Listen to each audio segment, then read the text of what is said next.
오늘 함께 나누실 우리 하나님 말씀 마태복음 9장 14절과 15절입니다. 그때에 요한의 제자들이 예수께 나와 이르되 우리와 바리새인들은 금식하는데 어찌하여 당신의 제자들은 금식하지 아니하나이까? 예수께서 그들에게 이르시되 혼인집 손님들이 신랑과 함께 있을 동안에 슬퍼할 수 있느냐? 그러나 신랑을 빼앗길 날이 이르리니 그때에는 금식할 것이니라. 아멘.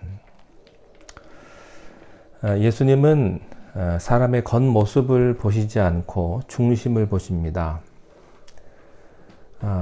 그래서 스스로 예수님을 따르고자 했던 서기관의 요청은 거절을 하셨고요. 반면에 죄인 취급을 받던 세리 마태는 놀랍게 제자로 부르셨습니다. 이러한 예수님의 태도에 대해서 바리새인들이 비판했습니다. 여기에 주님께서 세 가지로 말씀을 하시죠. 첫째는 병든 자에게 의사가 필요하다. 두 번째는 주님은 긍휼을 원하시지 제사를 원치 않는다. 세 번째는 죄인을 부르러 오셨다고 말씀을 하십니다. 여러분 교회 나오실 때 죄인의 모습으로 오십니까? 아니면 의인의 모습으로 오십니까? 부끄럽고 죄송한 마음으로 오십니까? 아니면 떳떳하고 내가 과시하기 위해서 교회에 오십니까? 예수 믿는 사람의 핵심은요, 긍휼입니다. 긍휼, 불쌍히 여겨달라. 또 불쌍히 여김을, 다른 사람을 불쌍히 여기는 거예요. 하나님 앞에서는 나에게 불쌍히 여겨주십시오 라고 이렇게 이야기를 하는 사람이고요. 다른 사람에게는 다른 사람을 향해서 불쌍히 여기는 마음을 갖는 사람이에요. 긍휼의 반대는 뭘까요? 강팍입니다. 찔러도 피 한 방울, 아무리 바늘로 찔러도 피 한 방울 나오지 않는 그렇게 딱딱한 마음, 교만한 마음이죠. 예수님의 마음은 죄인을 불쌍히 여기는 마음이십니다. 여러분들이 교회에서나 교회 밖에서 다른 사람을 보시고 불쌍히 여기는 마음이 없다면 예수님의 마음을 모르는 사람입니다. 오늘 14절 말씀에 이제 마태의 집에 지금 예수님과 제자들, 세리들, 바리새인들이 모여서 재미있게 이야기하면서 식사를 하고 있습니다. 즐거운 시간을 보내고 있는데 맛있게 먹고 있는데 누군가 초를 칩니다. 세례 요한의 제자들이 질문을 한 거예요. 왜 당신들의 제자들은 먹기만 좋아하느냐? 왜 우리처럼 경건하게 금식하지 않느냐? 어쩌면 그럴 수도 있겠습니다. 금식하는 날인데 금식하지 않았기 때문에 예수님부터 먹고 있으니까 요한의 제자들이요, 심기가 불편한 거예요. 자, 세례 요한이요, 자기의 제자를 예수님에게로 양도를 했죠. 근데 그 요한의 제자들이 지금 예수님에게 와서 보니까 예수님이 하시는 모습이 못마땅한 겁니다. 그래서 이렇게 말하는 거예요. 예수님, 왜 당신은 금식 때 금식을 안 합니까? 이 말에 대해서 예수님은 세 가지로 대답을 하십니다. 예수님은 바리새인의 질문에도 세 가지로 대답을 하셨죠. 이 바리새인의 질문에는 세상에 오신 본질에 대한 말씀으로 해주셨고요. 세례 요한의 제자들의 질문에는 신앙의 본질에 대해서 대답을 해주십니다.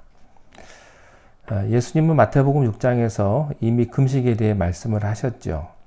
도덕적인 삶이 완성이 되면 신앙적인 삶을 사는데 그 신앙의 본질을 표현해 주는 세 가지가 기도, 구제, 금식이라고 말씀하셨어요. 기도는 누구에게 합니까? 하나님께 하죠. 기도는 하나님과 나와의 관계입니다. 구제는 누구에게 합니까? 이웃에게 하죠. 구제는 이웃과 나와의 신앙적인 관계입니다. 금식은요, 나 자신에 관한 거죠. 내가 내 자신의 태도를 어떻게 갖느냐. 그러니까 신앙이란 하나님에 대해서 어떤 태도를 취하느냐, 이웃에 대해서 어떤 태도를 취하느냐, 그리고 나 자신에 대해서 어떤 태도를 취하느냐로 결정이 됩니다. 예수님 어떻게 기도하라고 하셨습니까? 사람에게 보이려고 기도하지 말아라. 중언부언하지 말아라. 골방에 들어가서 은밀히 하나님께 기도하는 것이 참된 기도다. 구제는 무엇이라고 말씀하셨습니까? 오른손이 하는 것을 왼손이 모르게 해라. 어떻게 그렇게 할 수 있겠습니까? 이 말씀은 나팔 불지 말라는 겁니다. 자랑하지 말라는 거예요. 금식은 어떻게 하라고 하셨습니까? 외식하는 자처럼 슬픈 기색을 띠지 말고 오히려 단정하게 입고 하는지 안 하는지 모르게 해라 하는 거죠. 이 세 가지 경우를 종합해 주는 말씀이 마태복음 6장 1절이었어요. 사람에게 보이려고 그들 앞에서 너희 의를 행하지 않도록 주의하라. 이것이 신앙의 요점입니다. 자, 그런데 우리는 인간이죠. 그러기에 노출되고 보일 수밖에 없습니다. 교회의 핵심도 여기에 있습니다. 여러 사람이 모여서 예배를 드리지만 사람이 보이지 않고 예수님만 보고 예배를 드려야 합니다. 중요한 것은 형식이 아니라 내용의 문제입니다. 중요한 것은 동기이며 내용이에요. 세례 요한의 제자들이 와서 예수님, 당신의 제자들은 왜 금식할 때 금식하지 않습니까? 이것은 형식에 관한 질문이죠. 우리나라에 금식하면 굉장히 뭔가 믿음이 있는 사람으로 생각을 합니다. 그리고 나는 3일 금식했다. 어떤 분은 40일 금식했다. 40일 금식한 걸 자랑하시는 분도 있습니다. 40일 금식한 거 대단한 거죠. 그렇지만 그것은 자랑할 것은 아닙니다. 하나님 앞에서 하는 것이기 때문에 그것 가지고 자랑하는 것은 좀 문제가 있죠. 또 이런 사람이 있습니다. 자기와 같이 생각하지 않고 자기와 같은 방법을 택하지 않으면 틀렸다고 하는 사람이 있습니다. 예수 믿으면은 기도도 열심히 해야 되고 성경 공부도 해야 되고 방언도 분명히 해야 된다. 이렇게 말하는 분도 있습니다. 방언 안 받으면 예수 믿는 거 아니다. 사람들은요, 다 성격이 다르죠. 어떤 분들은 조용히 기도해야 더 은혜스러운 분이 있고요. 어떤 분들은 소리를 지르고 춤을 추며 기도해야 기도의 응답을 더 받고 더 은혜로운 사람이 있습니다. 사람마다 받은 달란트가 다 다르죠. 그게 틀렸다고 말할 수가 없습니다.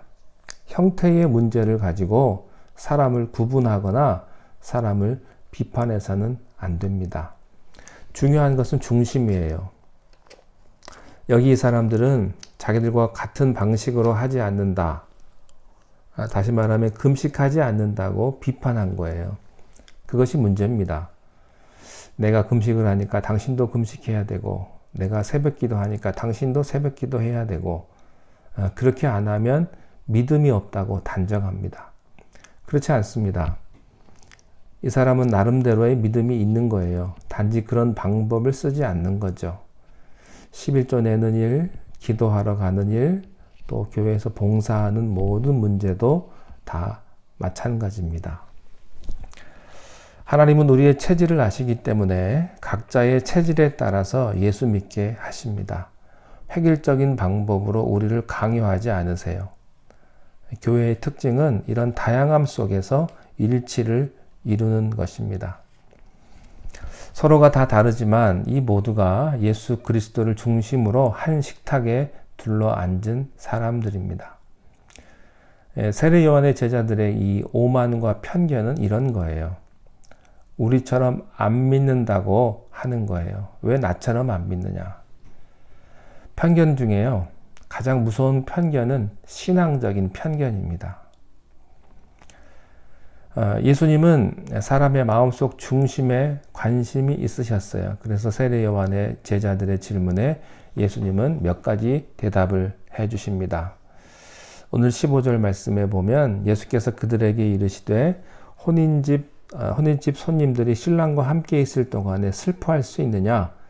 그러나 신랑을 빼앗길 날이 이르리니 그때는 금식할 것이다. 금식을 왜 안 하느냐는 질문에 예수님은 금식 자체를 부인하는 게 아니라 금식할 때가 있고 안 할 때가 있다고 말씀을 하세요. 다시 말하면 때의 문제라고 말씀하십니다. 믿음을 가지면 시간이 이해됩니다. 믿음이 없으면 시간을 이해 못합니다. 믿음이 없는 사람은 예수님이 오실 때를 모릅니다. 믿음이 없는 사람은요, 지금은 쾌락을 누리고 방탕하게 삽니다. 이는 심판의 때를 모르기 때문이죠. 그런데 믿음을 가지면 때가 이해됩니다. 신앙을 가진 사람은 시간 관리를 잘합니다. 허투루 쓰지 않습니다. 예수님은 믿음이 있으면 금식할 때와 하지 않을 때를 안다고 말씀하셨어요.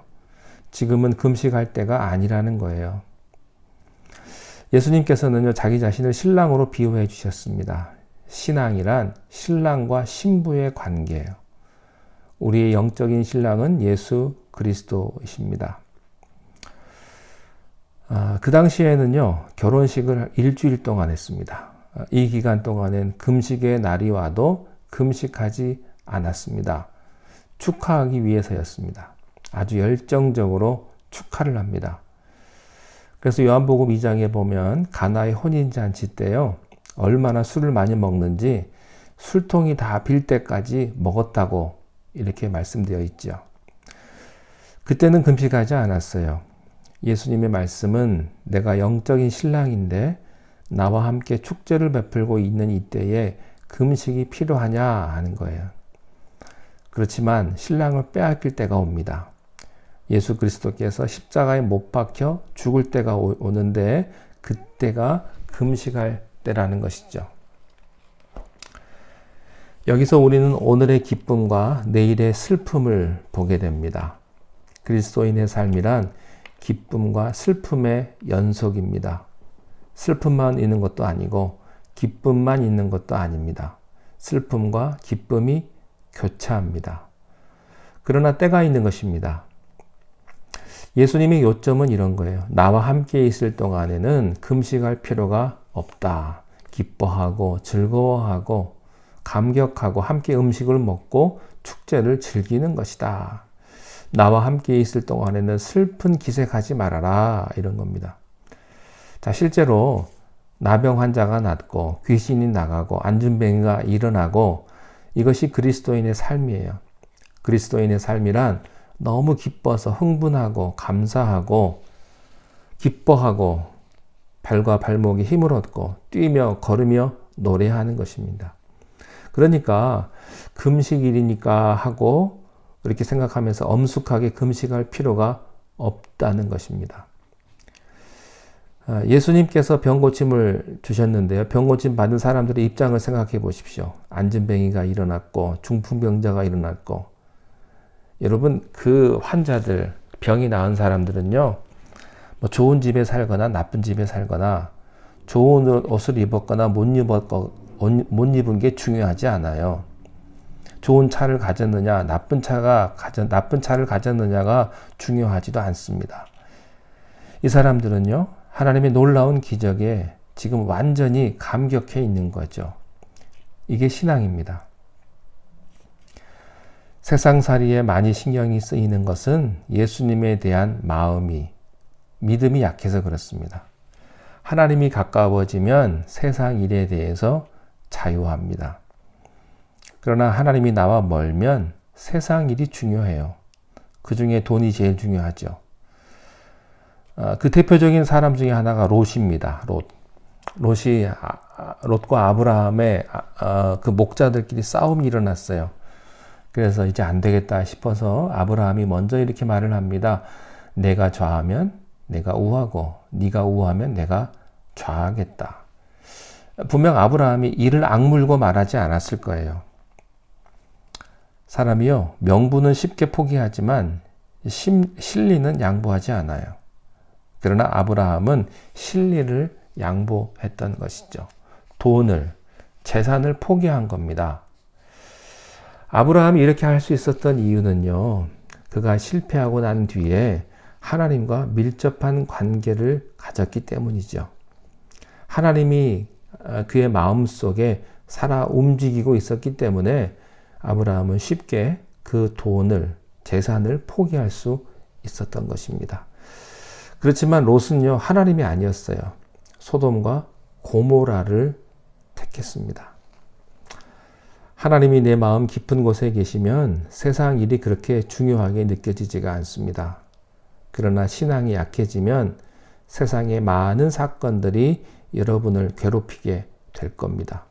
절망감에 빠지게 될 거예요. 그러나 내 마음 깊은 곳에 주님이 계시면 그렇지 않습니다. 여러분 주님과 함께 할 수 있기를 바랍니다. 여러분 세상이 너무 중요하지 않기를 바랍니다. 하나님을 믿는 믿음이 더 중요할 수 있기를 바랍니다. 어떤 어려움과 어떤 환난 속에서도 주님을 바라보며 믿음으로 승리하시는 여러분 되시기를 주님의 이름으로 축원합니다. 기도하겠습니다. 하나님 아버지, 우리의 믿음이 형식적인 믿음이 되지 않게 하시고 우리가 우리 마음 가운데 참된 긍휼의 마음이 있는지를 다시 한번 돌이켜보게 하시고 하나님 앞에 믿음으로 겸손히 살아가는 우리 모두가 되게 하여 주시옵소서. 세상이 그렇게 중요한 것은 하나님이 별로 중요하지 않기 때문에 세상을 너무 중요하게 생각하는 모습이 우리 가운데 있음을 우리가 알게 하시고 하나님이 소중하고 하나님이 중요한 자에게는 세상이 별로 중요하지 않다는 것을 우리가 다 깨달을 수 있도록 축복하여 주시옵소서. 우리 마음속 깊은 곳에 주님을 모시고 주님과 함께 매일매일 동행하며 살아가는 복된 하나님의 자녀의 삶을 살아가는 우리가 다 되게 하여 주시옵소서. 오늘 하루의 발걸음도 주께서 우리를 인도하여 주실 줄로 믿사오며 예수님의 이름으로 기도하옵나이다. 아멘.